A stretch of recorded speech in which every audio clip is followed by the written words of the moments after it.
بسم اللہ الرحمن الرحیم ورفعنا لک ذکرک۔ السلام علیکم۔ ہم اپنے پروگرام منقولات نامے میں تمام ناظرین کو خوش آمدید کہتے ہیں اور امید کرتے ہیں کہ آپ جہاں پر بھی ہوں گے بخیر و عافیت ہوں گے۔ آج کے اس پروگرام کا موضوع بہت اہم ہے اور وہ بہت زیادہ پاکستان میں رہنے والے اور پاکستان سے باہر رہنے والے اوورسیز پاکستانیوں کے لیے ایک جذباتی موضوع بھی ہے۔ منقولات.com پڑھیے دنیا بھر کی خبریں اور معلومات دنیا کی مشہور 3 زبانوں میں، اردو، انگلش اور جرمن میگزین کے ساتھ۔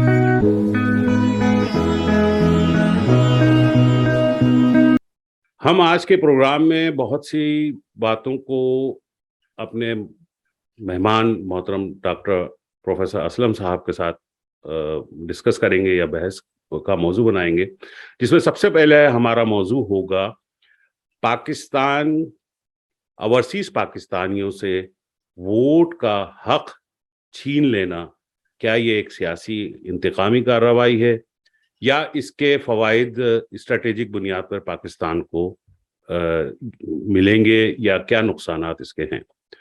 دوسرے نمبر پہ ہم جو اس اہم پروگرام میں آج کے ہم بحث کریں گے یا موضوع بحث ہوگا، وہ ہوگا کہ پاکستان کے بین الاقوامی سٹیک ہولڈرز کون کون سے ہیں اور یہ پاکستان کے وجود کے ساتھ کیسے اسٹریٹجیکلی کس طرح سے جڑے ہوئے ہیں۔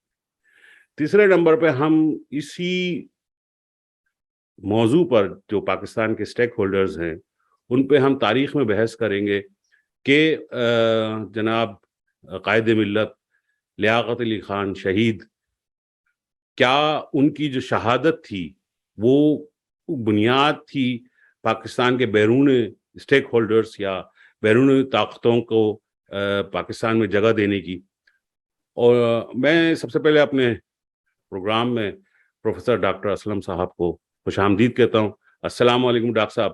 جی وعلیکم السلام۔ کیسے ہیں آپ؟ الحمدللہ، دعائیں آپ کی۔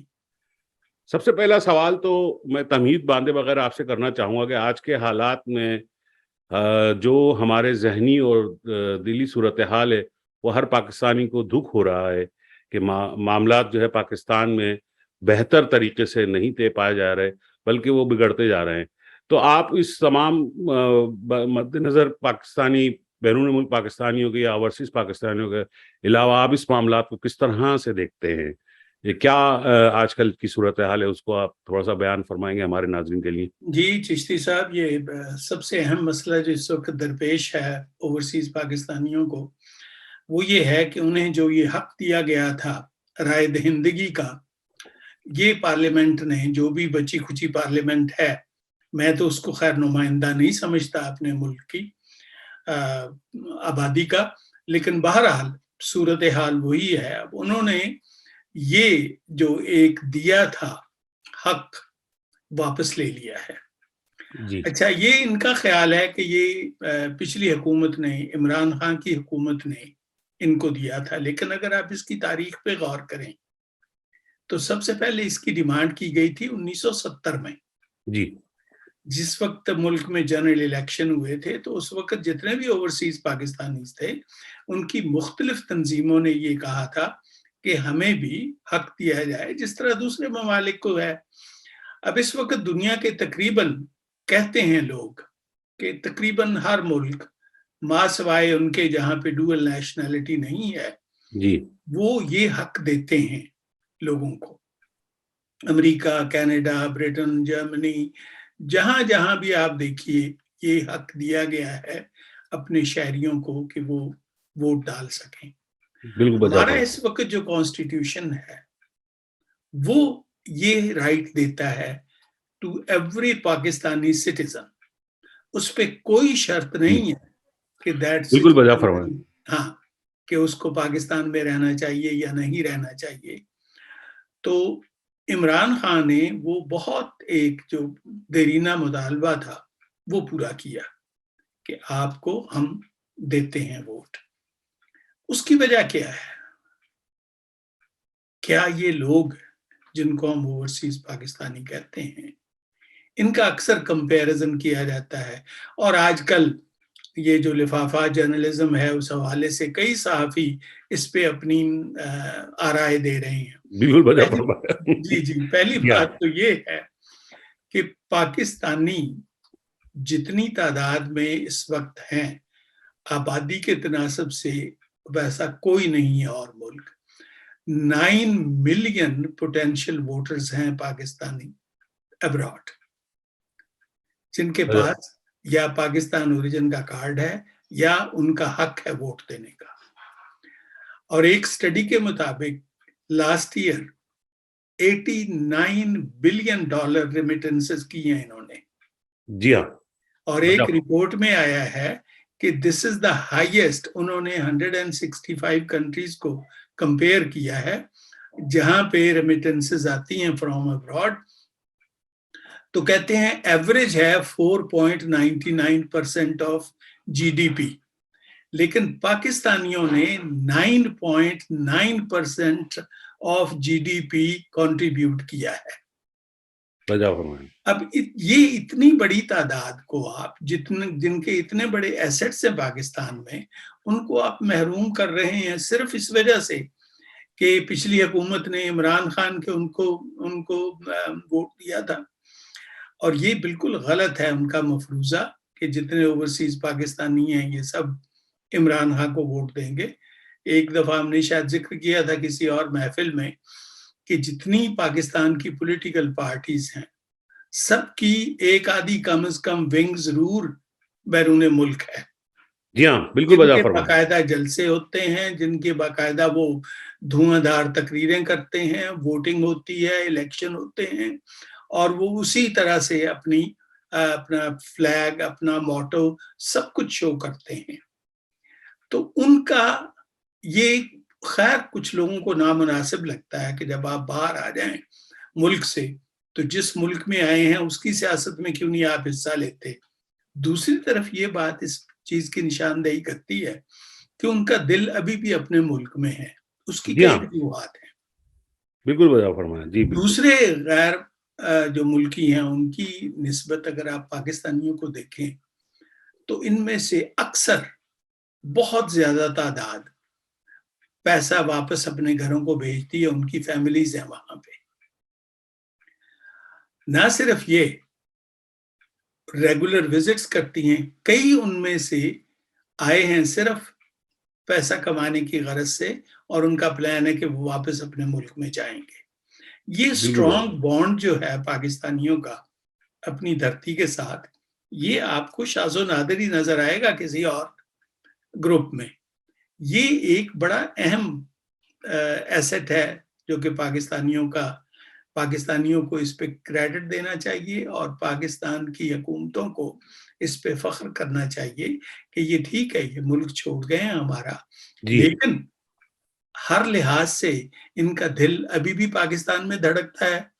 اور جو کچھ یہ کماتے ہیں، کل آپ اپیل کریں گے ان سے تو یہ آپ کے سامنے آئیں گے، جو کچھ ان کے پاس ہے اپنے ملک کے لیے دینے کے لیے تیار ہیں. بالکل بجا فرمایا ڈاکٹر صاحب. یہ بات آپ کی میں یہاں سے کنٹینیو کرنا چاہوں گا کہ اس کو ہم سیاسی انتقامی کارروائی کے طور پہ نہیں دیکھ سکتے، کیونکہ ماضی میں قریب میں بھی اور یا جیسا کہ آپ نے بتایا 1970 کے زمانے میں بھی، جو اگر ہم ماضی بعید کی بات کرتے ہیں، جب بھی پاکستانی اوورسیز پاکستانیوں کو پکارا گیا تو انہوں نے خوش خلقی کے ساتھ جو ہے پاکستان کے لیے لبیک کہا، پاکستان کی مدد پہ لبیک کہا، جس میں ڈیم فنڈ کی بات ہے. پھر اس سے پہلے اگر ہم تھوڑا سا آگے چلے جاتے ہیں تو نواز شریف کا جو فارن کرنسی اکاؤنٹس کی اسکیم تھی اس میں بھی کتنا زیادہ لوگوں نے ساتھ دیا.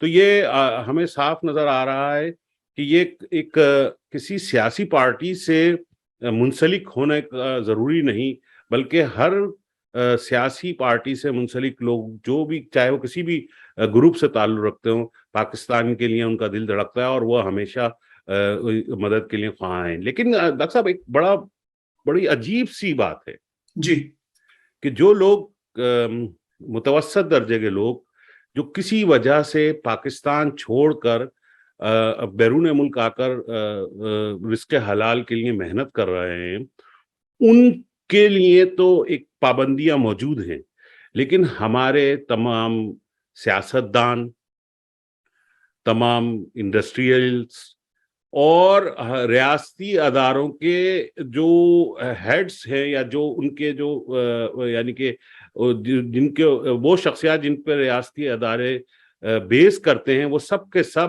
اپنے ریٹائر ہونے کے بعد بخوشی جو ہے وہ بیرون ملک میں رہنا پسند کرتے ہیں. اور اب ہمیں کیونکہ ہمارے پاس اعداد و شمار نہیں ہے، ایک بڑی پرسنل سی چیز ہے کہ کون سے ریاستی ادارے کے جو شخصیات ہیں، یہ تو ہمیں پتہ ہے کہ عدالتوں کے ججز بھی وہ بخوشی جو ہے یورپ میں اور امریکہ میں اپنے یعنی کہ انہوں نے اپنے رہنے کی جگہ بنائی ہوئی ہے.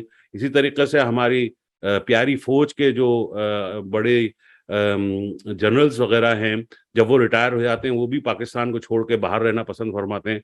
تو بہت کم ہی لوگ جو ہے پاکستان میں رکتے ہیں. اس کے علاوہ جو بیوروکریٹس ہیں ان کی بھی اپنی اپنی پناہ گاہیں ہیں بیرون ممالک میں، اور وہ لوگ جو ہے بیرون ملک میں آ کے رہنا چاہتے ہیں. تو یہ جو ایک سوچ ہے کہ ہاں ہم بیرون ممالک میں رہنا تو چاہتے ہیں، لیکن جو بیرون ممالک میں پاکستانی اوورسیز پاکستانی اپنی محنت کے ذریعے وہاں پہ پہنچ چکے ہیں اور وہ ریاستی مراعات بھی نہیں لے رہے یا نہیں لے سکے تھے اور ان کا ریاست سے کوئی تعلق نہیں تھا، ان کو ریاست کے کاموں میں دخل دینے کی اجازت نہیں دی جائے گی. تو یہ کیا سوچ ہے؟ جب اگر اس سوچ پہ ہم بات کرتے ہیں، یہ پاکستان میں خاص طور پر ٹیپیکل قسم کی پاکستانی مینٹلٹی جسے ہم کہیں گے وہ یہ ہے، اس کی کیا تاریخی وجوہات ہیں؟ کیونکہ اگر ہم بات کرتے ہیں جیسا کہ آپ نے بتایا کہ بہت سارے ممالک میں جو ہے اوورسیز جو سٹیزنز ہیں ان کو ووٹ دینے کی اجازت ہے، جس میں انڈیا 2010 سے انڈیا میں اوورسیز انڈینز جو ہیں ان کو بھی ووٹ دینے کی اجازت ہے. اسی طریقے سے ہمارے برادر ملک ترکی، وہ ان میں جب سے 1960 کی دہائی سے جو بھی ترکی لوگ یورپ میں مختلف علاقوں میں شفٹ ہوئے، ان لوگوں کو تمام کے تمام کو ووٹ دینے کی اجازت ہے. یہ سب چیزیں جو ہے یہ پاکستان میں کیوں ہے؟ خاص طور پہ ایک مسئلہ ہے کہ بھائی اگر آپ کمانے کے لیے باہر گئے ہو تو پھر آپ پاکستانی نہیں ہو، لیکن اگر آپ مراعات یافتہ ہو اور ریاست کے ایک بہت کسی عہدے میں بڑے فائز تھے اور پھر اس کے بعد آپ جو ہے ریٹائر ہونے کے بعد یا اس عہدے سے برخاست ہونے کے بعد آپ باہر گئے تو آپ جو ہے وہ پاکستانی ہیں اور وہ ووٹ بھی دے سکتے ہیں اور ان کا باہر سے بیٹھ کے حکومتوں کو بھی گرا سکتے ہیں یا حکومتوں کو چلا سکتے ہیں، کٹ پھلتگی کے طور پہ بھی کام کر سکتے ہیں. تو یہ کیا سینس ہے؟ یہ سمجھ میں نہیں. یہ آپ نے بالکل، میں کہنے والا تھا، یہ میرا دوسرا پوائنٹ جو آپ نے اینٹیسپیٹ کیا. اب یہی حکومت جس نے غیر ملکی اوورسیز پاکستانیوں کو حق کے رائے دہی سے محروم کیا ہے، یہ پوری کابینہ لندن میں جا کے اس شخص سے جو اتنے سالوں سے وہاں پہ موجود ہے جی ہاں، اور وہ پاکستان سے پیسہ لوٹ کے آیا ہے.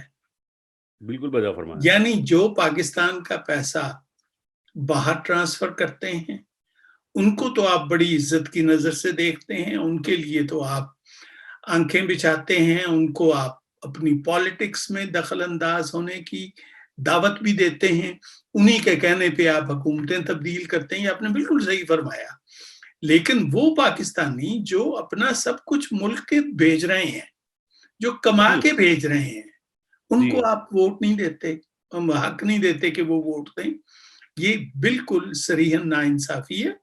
اور یہ آپ نے بالکل صحیح فرمایا کہ جتنے ہمارے بڑے بڑے ججز ہیں، اور اب ان کی وجوہات پہ میں آپ کو بتاؤں کچھ. پہلی وجہ تو اس کی یہ ہوتی ہے کہ انہیں پتا ہے کہ جلد یا بدیر یہ پکڑے جائیں گے. اچھی بات ہے. کوئی آنےسٹ آدمی کبھی نہیں جائے گا ملک چھوڑ کے. جی ہاں، ہاں، بہت کوئی مجبوری کسی کی حالت میں ان کو بجا فرمایا کہ ان کی فائلز موجود ہیں، جو کچھ انہوں نے کیا ہے کسی نہ کسی دن کوئی عدالت کا دروازہ کھٹکھٹا دے گا اور یہ پکڑے جائیں گے. اس میں آہستہ آہستہ ججز شامل ہو گئے تو انہوں نے بھی سوچا کہ ہماری کرتوتیں بھی عیاں ہو جائیں گی. میں یہاں پہ ایک عجیب و غریب انسانوں نے جو جب ایک ہسٹورین تھا پلوٹارخ، جی رومن ہسٹورین تھا. آپ کو پتا ہے کہ روم سٹارٹڈ ایز اے ریپبلک. جی ہاں اچھا، اب اس نے دیکھا کہ کیا ہو رہا ہے روم میں. اس کا ایک فکرہ ہے جو میں چاہوں گا آپ تک اور ہمارے ناظرین تک. وہ کہتا ہے کہ اب یہاں پہ میں نے یہ دیکھا ہے کہ ووٹ خریدنے اور بیچنے کا کام شروع ہو گیا ہے. یہ اتنا غلط ہے کہ اس سے پھر اگلا، ابھی تو آپ ووٹرز کو پیسے دیتے ہیں، جی اس سے آگے آپ ججز کو پیسے دیں گے، پھر آپ فوج کو دیں گے. یہ کرپشن ان تمام اداروں تک پہنچ جائے گی جو روم کو ریپبلک بنائے ہوئے ہیں، جی اور ہاں اس کا نتیجہ یہ ہوگا کہ یہ ریپبلک ختم ہو جائے گی اور ہم کسی سٹرونگ بادشاہ کے زیر اثر آ جائیں گے. یہ اس نے بات کہی تھی 2000 سال سے بھی پہلے. پہلے بڑی بات ہے جی. اچھا، اب آپ نے ایک سوال پوچھا تھا کہ پھر وجہ کیا تھی. وجہ یہ تھی کہ پاکستان میں جو ووٹنگ ہوتی ہے، اس لیے انہوں نے ووٹنگ مشینوں کو بھی نکال دیا ہے. جی پاکستان میں ووٹنگ میں آپ غلط ووٹ ڈالتے ہیں، پریشرائز کر کے ووٹ ڈلوا لیتے ہیں، یا یہی کرپشن برائبری کر دیتے ہیں، جی لوگوں کو خرید لیتے ہیں. اوورسیز پاکستانیوں کو مشکل ہے یہ سب دام میں لانا. ایسے میں وہ آپ نہیں کر سکتے. کیا کہیں گے آپ؟ اپنی ایمبیسیز کو کہیں گے کہ وہ ان کو کانٹیکٹ کریں، تو وہ تو اتنی سب کو پتا چل جائے گا. بالکل اس لیے وہ ایسا کوئی سسٹم چاہتے ہیں جس کو مینوور کر سکیں، جس کو کنٹرول کر سکیں، اور ضرورت کے وقت اس میں خرید و فروخت سے ڈرا دھمکا کے کسی طرح سے بھی لوگوں کے ووٹ لیں. انہیں معلوم ہے کہ اوورسیز پاکستانیوں کے ساتھ یہ تمام کچھ کرنا مشکل ہوگا، اور 9 ملین ووٹ جو اگر انہوں نے سارے ووٹ دے دیے تو کیا بنے گا. حالانکہ ان کو یہ دیکھنا چاہیے کہ یہ ڈیوائیڈڈ ہیں ووٹ اتنی ہی پولیٹیکل پارٹیز میں جتنی پولیٹیکل پارٹیز پاکستان میں ہیں. لیکن محض اس لیے کہ ان کو ہم خرید نہیں سکتے یا ڈرا دھمکا نہیں سکتے، اس وجہ سے انہیں محروم کیا گیا ہے اس ووٹ سے. باقی ہماری مصیبت یہ رہی ہے کہ ہمیں باہر سے کنٹرول کیا جاتا رہا ہے. آپ نے وہ جو دوسرا سوال اٹھایا تھا نا کہ کون ہے، اصل میں اصل سٹیک ہولڈرز پاکستان کے پاکستانی ہیں. بالکل بجا فرمایا. ہاں، وہ پاکستانی ہیں جو یا وہاں رہتے ہیں یا وہاں انویسٹ کرتے ہیں، وہاں اپنے ایسٹس بناتے ہیں، وہاں ان کی فیملیز ہیں. باقی کے امریکی گورنمنٹ کیا کہتی ہے ہمارے بارے میں، برٹن لندن کی حکومت کیا کہتی ہے، ترکی کیا کہتا ہے، سعودی عرب کیا کہتا ہے. ظاہر ہے ہر ملک جو آپ کے ساتھ دوستی یا دشمنی یا کوئی بھی کسی قسم کا تعلق چاہتا ہے، اس کے اپنے مفادات ہوتے ہیں. اور بدقسمتی یہ ہے کہ ہمارے کئی پولیٹیشنز ان کے اعلی کار بن جاتے ہیں، اس لیے وہ ممالک پھر سٹیک ہولڈرز بن جاتے ہیں کہ دیکھو آج پاکستان میں کون بنے گا حکمران، ہمارے لیے جو وہ کر رہے تھی پہلی گورنمنٹ وہ کرے گا یا نہیں کرے گا. بالکل بجا فرمایا. تو یہ صورت ہے. اب آتے ہی اس حکومت نے کیا کیا ہے، سب سے پہلے تو امریکیوں سے معافیاں مانگی ہیں انہوں نے. اس کے بعد انہوں نے انڈیا کے ساتھ ٹریڈ کے لیے ایک باقاعدہ منسٹر بنا دیا ہے انہوں نے. یعنی وہ صرف ان گروپس کو آپ شامل کر رہے ہیں جن کو پچھلی حکومت نے کولڈ شولڈر دکھایا تھا. بالکل بجا فرمایا ڈاکٹر صاحب. تو ہم اس پہ یہ کہہ سکتے ہیں کہ اصل وجہ یہی ہے کہ جو سیاسی شعور ہے وہ اوورسیز پاکستانیوں میں موجود ہے، اور اس سیاسی شعور کا مقابلہ کرنے کے بجائے ان کو جو حکومتی معاملات ہیں ان سے بے دخل رکھا جاتا ہے تاکہ وہ کسی وقت جو ہے سوال اور جواب نہ کر سکیں. اور لیکن اس میں ایک تھوڑا سا اور دوسرا پہلو میں یہ کہنا چاہوں گا کہ یہ بین الاقوامی طاقتیں جو ان کا بھی ایک قصوروار قرار دیا جا سکتا ہے کہ حالانکہ ان کو پتا ہے کہ جو ارباب اختیار جو پاکستان کو مختلف طریقوں سے نقصان پہنچا کے یہاں پر پہنچ جاتے ہیں مغربی دنیا میں اور پھر وہ شاہانہ زندگیاں گزارتے ہیں، وہ کم و بیش یہاں کے جو ٹیکس پیئر ہیں ان کی دولت کو لٹا رہے ہوتے ہیں، تو ان کے خلاف یہاں پر ایک مغربی دنیا میں ایک خیال یا ایک سوچ پیدا ہونی چاہیے کہ ان کے خلاف بھی جو ہے کچھ کا ایک طریقے سے ایک کنٹرول میکنزم رکھا جائے، تاکہ جو لوگ واقعی تیسری دنیا، یہ پاکستان کا میری نظر میں صرف پاکستان کا مسئلہ نہیں ہے بلکہ یہ تیسری دنیا کے بہت سارے ممالک، ترقی پذیر ممالک کا مسئلہ ہے، جس میں ہم نے پچھلے دنوں میں لیبیا اور افریقہ کے چند ممالک اور سب کے وہاں پہ سیاستدان جو ہے یا ارباب اختیار جو ہے پیسہ جمع کرتے ہیں اور پھر اس کے بعد وہ دوسرے ممالک میں بھاگ جاتے ہیں، تو یہاں وہ ایک طریقے سے اپنے قوم کے ساتھ اور اپنے وطن کے ساتھ غداری کہلاتی ہے۔ تو یہ یہاں پہ جو بین الاقوامی طاقتیں ان لوگوں کو سوچنا چاہیے کہ بھائی یہ لانگ ٹائم کے اوپر جو ہے اس میں کوئی کنٹرول میکنزم ہونا چاہیے اور ان لوگوں کو خوش آمدید نہ کیا جائے، بلکہ لیکن صورتحال یہ ہے کہ یہاں پہ لوگ جو ہے جو بڑی طاقتیں ہیں وہ ان لوگوں کو خوش آمدید کہتی ہیں، ان کو اپنے تمام تر سہولیات فراہم کرتی ہیں، اور تاکہ سیاسی طور پہ جو قوم ہے اس کو مزید محکوم بنایا جا سکے۔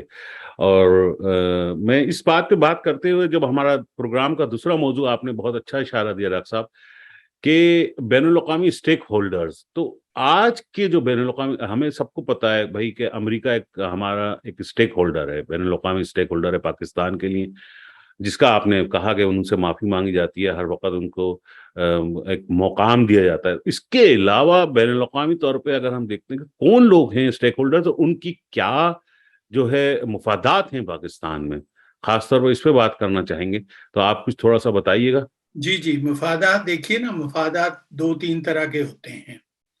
ایک ہوتا ہے اسٹریٹیجک، جی، پاکستان کی لوکیشن جو ہے اسٹریٹیجیکلی آئی تھنک کوئی ارد گرد کا اور ملک اس سے کمپیٹ نہیں کر سکتا in its location and importance.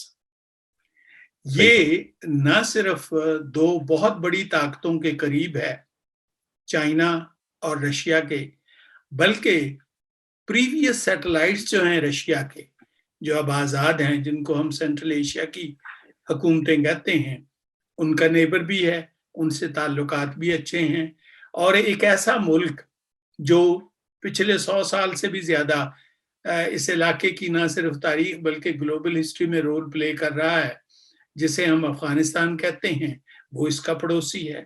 نہ صرف پڑوسی ہے بلکہ دونوں سائڈز ہیں، اس کے اچھے تعلقات بھی ہیں اور کچھ ایسے بھی ہیں تعلقات جو کبھی کبھی خوشگوار نہیں رہتے۔ پھر ہمارا ملک کا نیبر ایک ایسا کنٹری ہے جسے ایران کہتے ہیں، جس پہ میرے خیال ہسٹری کی لمبی ترین سینکشنز لگائی ہوئی ہیں امریکہ نے اور اس کے حواریوں نے۔ دوسری طرف انڈیا ہے۔ انڈیا کی آپ دیکھیے، فارن پالیسی کو چھوڑیے، انڈیا کی انٹرنل پالیسیز کو دیکھ لیجئے، یعنی جو میسیکر، جس طرح سے وہ مائنورٹیز کے خلاف آواز اٹھا رہے ہیں۔ ابھی اسی مہینے اٹلانٹک منتھلی میں امریکہ کا بڑا مشہور رسالہ ہے، اس میں ایک آرٹیکل آیا ہے کہ it is the end of minorities in India. تو یہ باتیں سب یہ لوگ پڑھتے ہیں، جانتے ہیں، لیکن کیوں نہیں کوئی اس کے خلاف؟ وہاں کیوں نہیں؟ وہاں ان کا سٹیک صرف یہ ہے کہ it's a big market and possibly a rival to China, which آپ یاد رکھیے یہ بات، India can take birth 100 times, it will never be able to compete with China. Chinese government کا مزاج، چائنیز پیپل کا ٹیمپرامنٹ بالکل ٹوٹلی ڈفرینٹ ہے۔ اس میں what they are forgetting is culture of these two countries. تو یہ جو کلچرل کمپلیکس ہے انڈیا میں، that is absent from China. یہ چیزیں یہ ویسٹرن اسکالرز جانتے ہیں کسی حد تک، but they never approach their respective governments کہ ان کو بتایا جائے کہ یہ آپ کا اس ملک میں جو آپ چاہتے ہیں وہ آپ ممکن نہیں ہے کہ آپ اس کو حاصل کر سکیں. سو نتیجہ کیا ہوتا ہے؟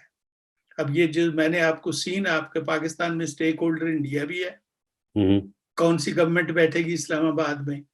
کیا وہ بیٹھے گی جو کشمیر کی بات کرے گی، جو انڈیا کے مسلمانوں کی بات کرے گی، جو ہماری ہیجمنی ایکسیپٹ نہیں کرے گی، چائنا کے ساتھ اچھے تعلقات رکھے گی؟ یا وہ آئیں گے جو ہمارے ساتھ ہر وقت اچھے تعلقات رکھیں گے، جو یہ بات کریں گے جیسے پھر یہ نواز شریف کی گورنمنٹ کہتی تھی کہ یہ لکیر تو ایسی لگا دی گئی ہے، ہم تو ایک ہی ہیں بیچ میں سے، اور جاتی عمرہ کو ایک طرح سے کمپلیکس ایسا ایک آئیڈیل جگہ بنانی، ان سے تجارت اس حد تک کرنی کہ آپ نے فیکٹریز لگا دی اس ملک میں شوگر کی اور ان کے ساتھ ٹریڈ کیا. یہ ایک سٹیک ہولڈر تو یہ بالکل آپ کا نیبر ہے وہاں پہ. اچھی بات ہے. دوسرا سٹیک ہولڈر آپ کے دوسرے دو نیبرز ہیں، افغانی اور ایرانی. افغان دیکھیں گے کہ کیا یہ امریکہ کے ساتھ اس قدر دوستی میں ملوث ہیں کہ یہ ہم پہ حملہ کروائیں گے اپنی ٹیریٹری سے یا نہیں. کیا یہ آر دے ورکنگ فار اندر کنٹری ہمارے خلاف یا نہیں. تو اگر آپ نے افغانستان کو پراکسی کے طور پہ کسی اور ملک کے لیے کچھ کہا تو دیٹ از سم تھنگ، وہ پھر وہ پسند نہیں کریں گے. تو اس لیے ان کا بھی سٹیک ہے اس میں کہ اسلام آباد میں کوئی ایسی حکومت بیٹھے جو ہمارے معاملات میں دخل نہ دے یا ہمارے دشمنوں کو سپورٹ نہ کرے.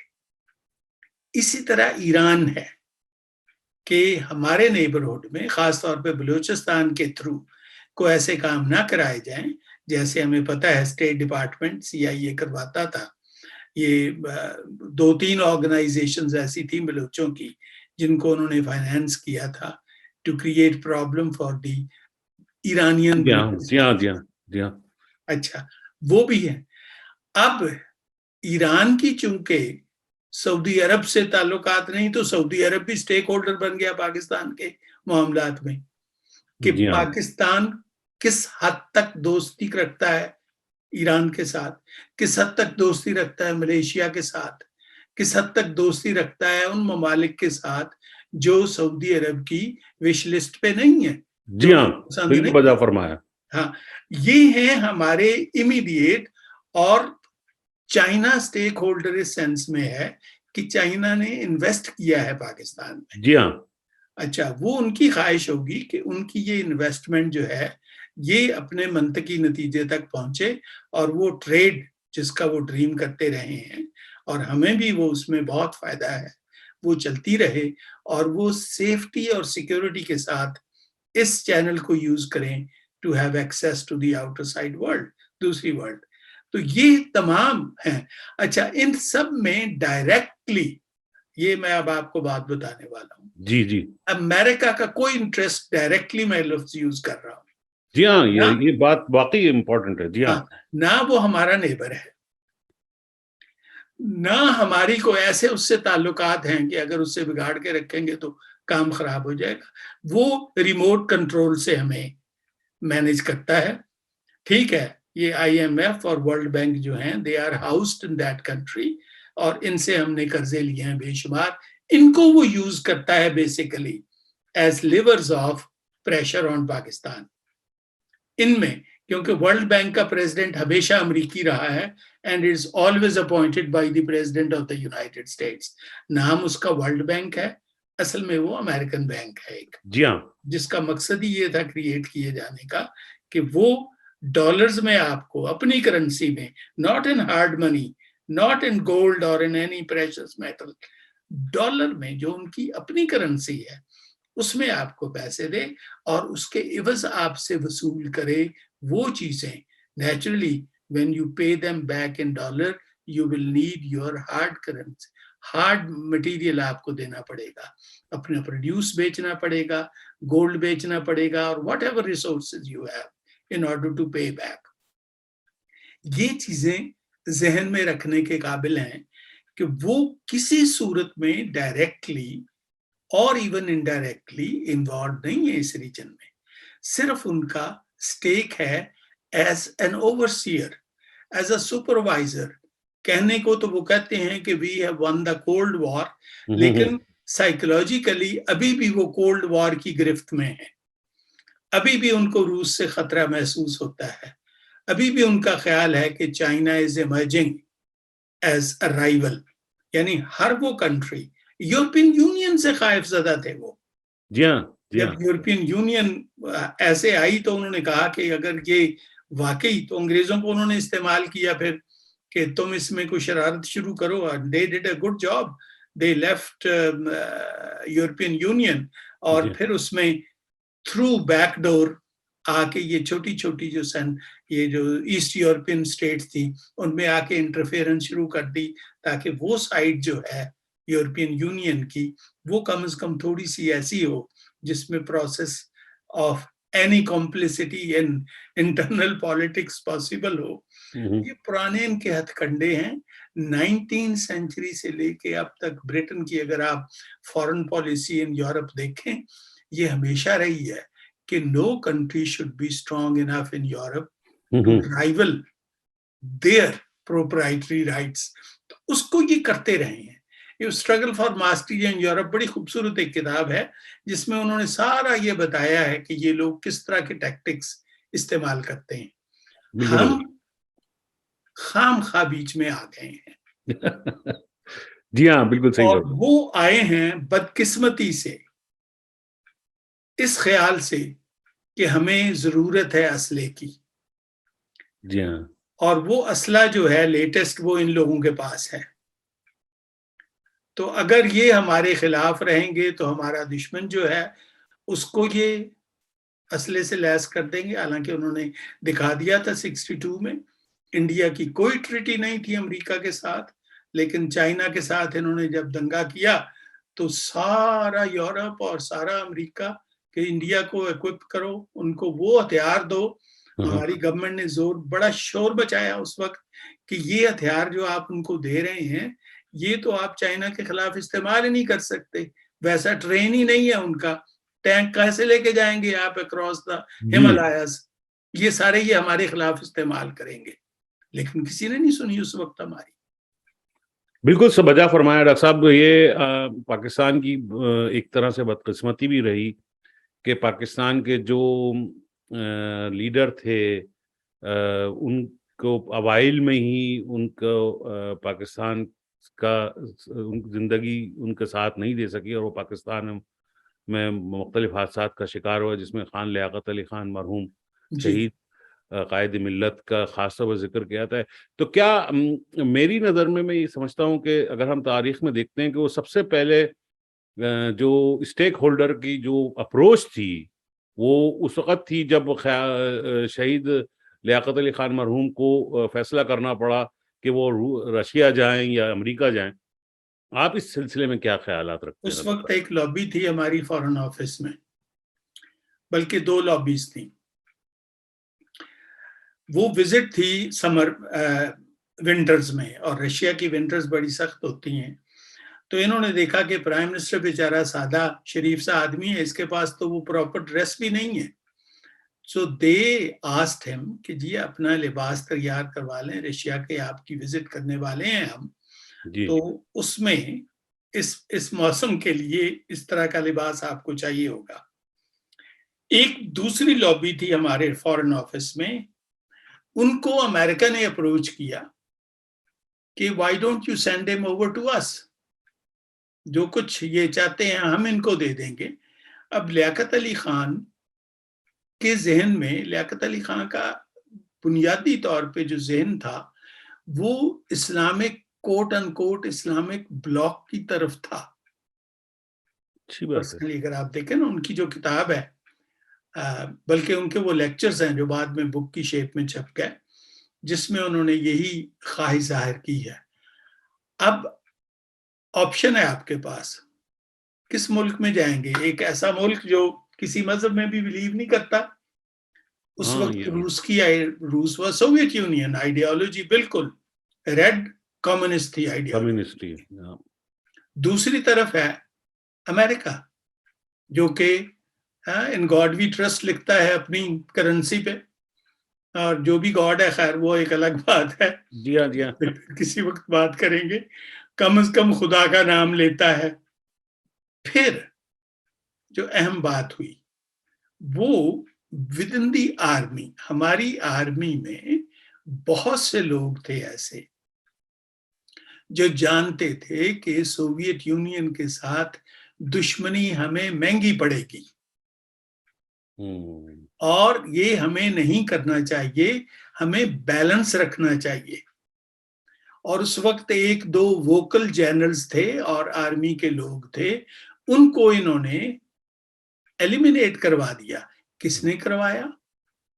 غلام محمد نے کروایا یا سکندر مرزا نے کروایا؟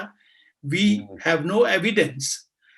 اس سے یہ ہوا کہ اب ایک ایسا لائل آرمی کا چیف ہونا چاہیے وہ مور پرو ویسٹرن ہو، مور پرو امریکن، پرو برٹش ہو. اس وقت سے یہ ایک وتیرہ بن گیا اور اس کو لالچ یہ دیا گیا کہ ہم آپ کی آرمی کو مضبوط کریں گے، اچھی طرح ٹرین کریں گے، آپ کے ہمسایہ ملک کی آرمی سے بہتر ہوگی آرمی آپ کی. اور یہ ہوا واقعی، اس میں کوئی شک کی بات نہیں ہے. both the British and the American، ان کی اکیڈمیز جو تھیں، some of the best academies at that time in the world، اس میں our soldiers were trained and they equipped our army. حالانکہ ہمیں کوئی نیا اسلحہ نہیں انہوں نے دیا. یہ بھی آپ ذہن میں رکھیے بات، mostly we were given used جی ہاں، ammunition. جو کورین وار کا بچا ہوا تھا سب سے پہلے شپمنٹ ہمیں وہاں سے آئی کہ جو انہوں نے وہاں تماشا کیا تھا امریکیوں نے، تو وہ ظاہر ہے ان کو سستا پڑا یہاں بھیجنا then to send them back to the United States. تو اس لیے یہ ہم اسی پہ خوش ہو گئے کیونکہ واقعی ہماری اس وقت بہت حالت خراب تھی ڈیفنس کے لحاظ سے، کیونکہ ہمارے پاس نہ کوئی اچھی ایئر فورس تھی نہ کچھ اور تھا. تو جس طرح سے ہم نے اس کو پھر بنایا کیا وہ ایڈمیریبل ہے، اس میں کوئی شک کی بات نہیں.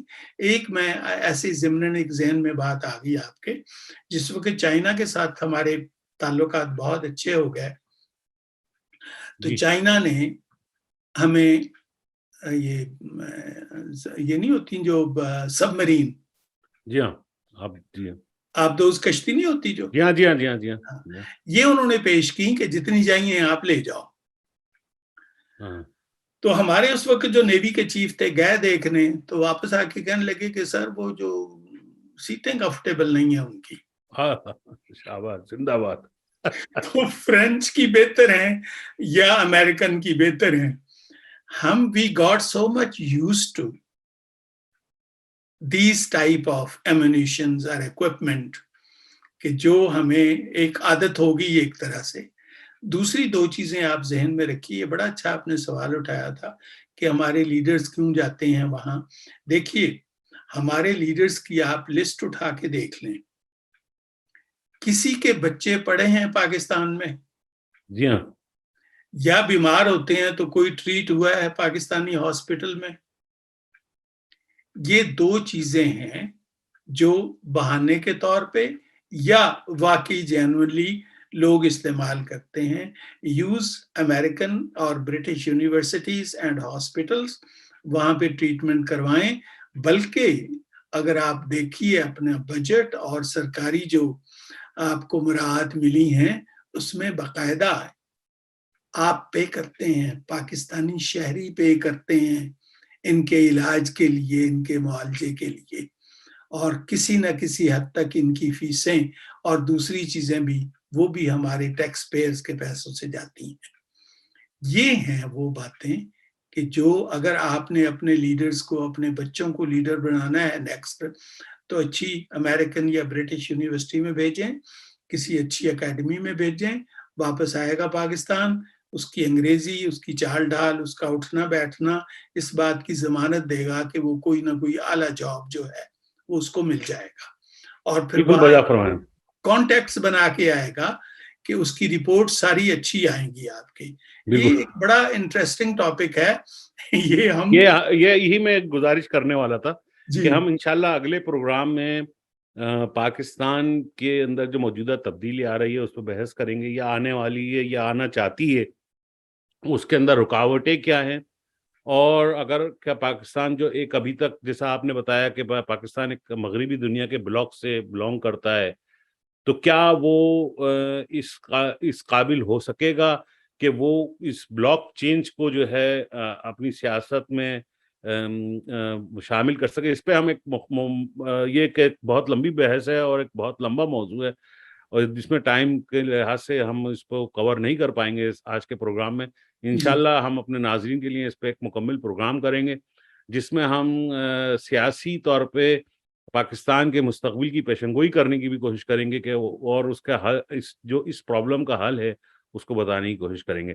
لیکن آج کا میں ایک خوبصورت بات ڈاکٹر صاحب کی دہرانا چاہوں گا کہ خان لیاقت علی خان مرحوم شہید قائد ملت کی جو بات تھی کہ ان کے پاس کپڑے روس میں جانے کے لیے نہیں تھے، اور ایک اس کی خاص طور پہ تاریخی طور پہ شہادت بھی ہے کہ جب ان کو شہید کیا گیا اور ان کی شیروانی یا اچکن کو کاٹا گیا، میری یہ بات کہتے ہوئے میری آنکھوں میں آنسو ہیں اور میرا دل رو رہا ہے اندر سے کہ جس نے سرجن نے ان کے اچکن کو کاٹا تو اس نے یہ گواہی دی کہ ان کا بنیان جو ہے وہ پھٹا ہوا تھا اور اس میں سوراخ تھے۔ جی تو کاش کہ ایسے لیڈر پاکستان کے لیے رہتے اور پاکستان میں رہتے اور پاکستان اس سے استفادہ حاصل کرتا، لیکن ہمارے ساتھ بہت ہی ظلم ہوا کہ ہمارے اتنے عظیم لوگوں کو ہمارے سے دور کر دیا گیا، اور آج بھی یہی صورتحال ہے کہ سچے پاکستانیوں کے لیے پاکستان میں جگہ تنگ کی گئی ہے۔ خاص طور پر میں ڈاکٹر صاحب آپ کے سامنے کہنا چاہ رہا ہوں کہ آپ جیسے مدبر اور اتنے محبت کرنے والے اور اتنے اعلیٰ تعلیم یافتہ لوگوں کو بھی پاکستان میں پریشان کیا گیا، جس کی وجہ سے آپ یہاں پر موجود ہیں، اور یہ خاص طور پہ ہماری بدقسمتی ہے، ہمارے قوم کی بدقسمتی ہے، یہ مجھے کہنا پڑے گا۔ اور یہ آپ نے لیاقت علی خان مرحوم کی بات کی، جی یہ ذہن میں رکھیے وہ نواب تھے، جی ہاں، یہ بات خاص طور پہ کہنا اور انہوں نے اپنی ساری جائیداد پاکستان کو دے دی۔ بڑی بات ہے یہ۔ دلی میں جو سب سے خوبصورت ایمبیسی ہے، جی ہاں آپ کو جی ہاں پتہ ہے وہ پاکستان کی ہے، جی جی جی جی اور وہ ان کا گھر تھا جی لیاقت ہاں جی ہاں جی ہاں۔ جو انہوں نے یہ دیکھا۔ تاریخی حقیقتیں ہیں، اس کو دہرانے ہاں، کا مقصد یہی ہے کہ تو ہم لوگ اپنی وہ لیڈر جو تھے نا قائد اعظم اور لیاقت علی کے بعد، ہمیں تو پھر کیا ملا ہے اس کے کچھ بھی بعد؟ نہیں مل رہا۔ لیکن ڈاکٹر صاحب میں آپ کی توسط سے جو ہم اس پروگرام کا اختتام اس طرح سے کرنا چاہیں گے کہ یہ بات صحیح ہے کہ اوورسیز پاکستانی سیاسی شعور رکھتے ہیں، یہ بات آپ کی بالکل صحیح آپ نے کہی کہ یہ جو اوورسیز پاکستانی ہیں وہ کسی ایک سیاسی جماعت سے بھی منسلک نہیں ہے، نہیں، ہاں، بلکہ وہ مختلف سیاسی جماعتوں میں منسلک رہتے ہوئے بھی پاکستان کے لیے اپنی قربانیاں پیش کرتے ہیں، اور یہ بات بھی صحیح ہے کہ ان کو پاکستان میں وہ مقام کبھی تک نہیں مل سکا جو کہ ان کا حق بنتا ہے، اور اس کے اندر کوئی رکاوٹ آئینی طور پہ بھی نہیں ہے اور جو ہے بین الاقوامی طور پہ بھی نہیں ہے، کیونکہ ہمارے پاس تقریباً اگر آپ ویکیپیڈیا پہ سرچ کریں تو ایک آرٹیکل میں اس کے کمنٹس میں، اس پروگرام کے کمنٹس میں آپ کے لیے دوں گا، جس میں انہوں نے یہ تقریباً 50 سے زیادہ ممالک کی فہرست لگائی ہے جس میں اوورسیز سٹیزنز کو ووٹ کا حق دیا گیا ہے، جس میں ہمارے جیسا میں نے پہلے عرض کیا ہمارے قریبی ہمسایہ ملک بھی شامل ہیں۔ تو یہ ہم آپ کے پروگرام آج کی توسط سے اس پروگرام میں تمام سیاسی جماعتوں کے لیڈران کو، جی تمام سیاسی جماعتوں کے کارکنان کو یورپ میں اور امریکہ میں اور جو بیرون ملک میں رہتے ہیں ان سے بھی گزارش کرتے ہیں کہ وہ اپنے لوگوں کو بتائیں کہ بھئی یہ ایک مسئلہ ایک سیاسی جماعت کا نہیں ہے، یہ تو ایک جیسا آپ نے بتایا 9 ملین سے زیادہ لوگ جو ہے وہ ہاں، پاکستانی وہاں پہ باہر موجود ہیں، یہ تو ان لوگوں کے تشخص اور ان لوگوں کی قربانیوں کا جو ہے ایک طریقے سے اس کا ایگزمپشن ان کو ملنا چاہیے، اس کا نتیجہ ان کو ملنا چاہیے، وہ ہے، اور اس میں چاہے وہ کسی بھی پارٹی سے تعلق رکھتے ہوں، ہم ان پارٹیوں کا نام نہیں لیں گے، اور ان کے لیڈران جو یہاں پہ موجود ہیں اس میں ہمارے پاس بڑی بڑی پارٹیاں جن میں نام لینا چاہوں گا، مسلم لیگ نون کے لیڈران یہاں پہ موجود ہے، قائم QM کے لیڈران یہاں پہ موجود ہیں، اور بہت بڑے اور دوسری پارٹیاں ہیں، پیپلز پارٹی کے ہیں بہت، پیپلز پارٹی کے خود آدھی سے زیادہ جو قوم ان کی جو خاندان ہے وہ یہاں پہ موجود ہے یورپ میں تو، اور امریکہ میں ان کا وہ موجود ہے. تو یہ کیا وجہ ہے کہ جو ایک عام پاکستانی جو کہ اپنی محبت کی خاطر پاکستان سے ابھی تک جڑا ہوا ہے، اس کو یہ اس حق سے محروم کر دیا؟ بڑی امپورٹنٹ بات ہے ڈاکٹر صاحب، میں اس کو کہنا چاہوں گا. میں آپ سے عرض کروں، زرداری صاحب نے ایک پریس کانفرنس میں وجہ بتائی کہ ہم کیوں نہیں ان کو دے رہے. جی پتہ نہیں آپ کی نظر سے وہ گزری ہے؟ نہیں، میری نظر سے نہیں گزری. انہوں نے بڑی عجیب و غریب بات کی ہیں، تو بڑے عقل مند اور بڑے مزے ہوئے، ہمارے صدر بھی رہ چکے ہیں ملک کے. جی ہاں. وہ کہتے ہیں کہ وہ اصل میں بات یہ ہے نا، یہاں اتنی گرمی پڑتی ہے، نہ وہ یہ گرمی کے عادی ہیں، اور اتنا انفلیشن ہے، نہ وہ اس کے عادی ہیں، وہ انسولیٹڈ ہو گئے ہیں، تو ان کو تو پتہ ہی نہیں کہ پاکستان میں کیا کچھ ہو رہا ہے. بالکل.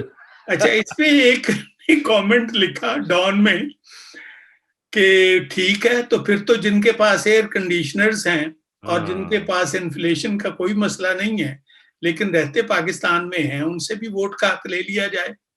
بالکل بجا فرما. یہ آپ کی تو خیر ایک بہت ساری باتیں ہیں جو کہ مجبور ہو کے وہ لوگ بیانات دیتے ہیں، اور ان کو خود بھی پتہ ہے کہ حقیقت یہ نہیں ہے. اسی لیے ہم پھر دوبارہ سے اس بات کو میں اپیل کرنا چاہوں گا تمام کارکنان سے، جو سیاسی جماعتوں کے کارکنان ہیں اور وہ بیرون اوورسیز پاکستانی ہیں، ان کو اپنے اپنی پارٹی میں اس کے لیے آواز اٹھانی چاہیے کہ اوورسیز پاکستانیوں کو ووٹ کا حق ملے. بہت ہی زیادہ افسوس کے ساتھ کہنا پڑتا ہے کہ جو لوگ ہمیں ہمارا حق سے محروم کر رہے ہیں، جب وہ وزٹ کے طور پہ ان ملکوں میں آتے ہیں تو ہم ان کے لیے دن و رات ایک کرتے ہیں، ان کے لیے نعرے لگاتے ہیں، اور ان کے لیے ہر طریقے سے یعنی کہ فوٹو سیشن کر کے ایک تمغے کے طور پہ ہم اپنے پاس رکھتے ہیں اور اپنے ڈرائنگ روموں کی زینت بناتے ہیں کہ بھائی دیکھیں میرے ساتھ یہ ان لوگوں سے میرے تعلقات تھے یا وہ تھے. تو یہ چیزیں ہمارے کو سوچنا چاہیے.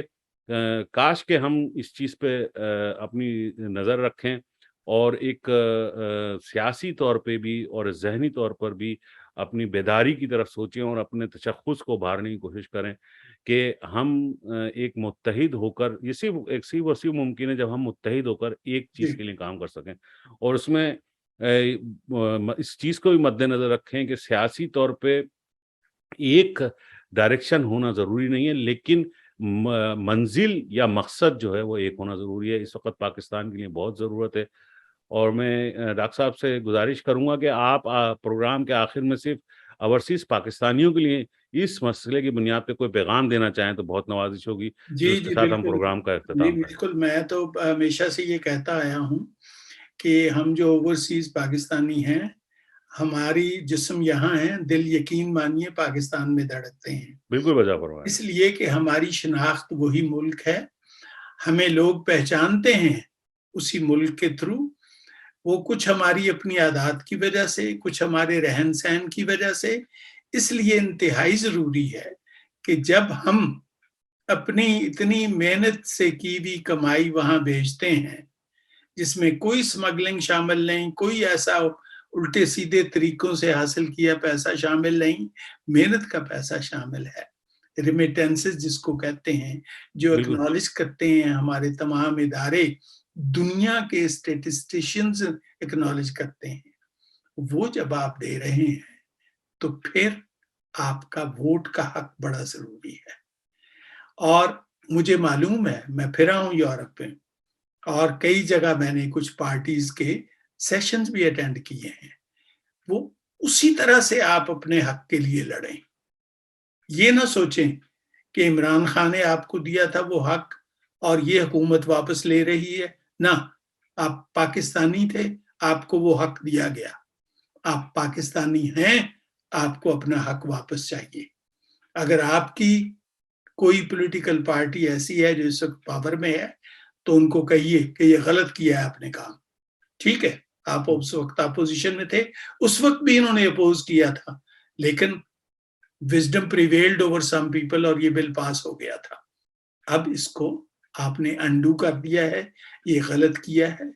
مشینوں کو واپس انٹروڈیوس کریں اور ہمیں ہمارا حق جو ہے ووٹ دینے کا وہ دیں, کیونکہ ہم پاکستان کے لیے سوچتے ہیں اور پاکستان کے لیے محنت کرتے ہیں, اور ہم چاہتے ہیں اس ملک کو ایسا شاندار ترقی یافتہ جمہوری طور پہ ایسا ملک دیکھیں کہ ہم فخر کریں اور لوگ بھی سمجھیں کہ ہاں یہ واقعی پاکستانی ہے اور اس نے پاکستان کے لیے اتنا کچھ کیا ہے.